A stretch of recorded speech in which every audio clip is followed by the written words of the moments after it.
உனக்கு என்னத்தான் எழுதி வச்சானா யாருமே உனக்கு தெரியுமா சொல்லடி தெய்வ செய்திய வாழ்க்கையில் திரும்ப திரும்ப வராதடி பேசாதடி பார்க்காதடி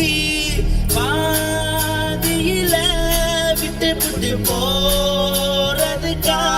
பச்சை மனச பறிச்ச சொல்லுடி குடிகாரம் பெத்த மகளே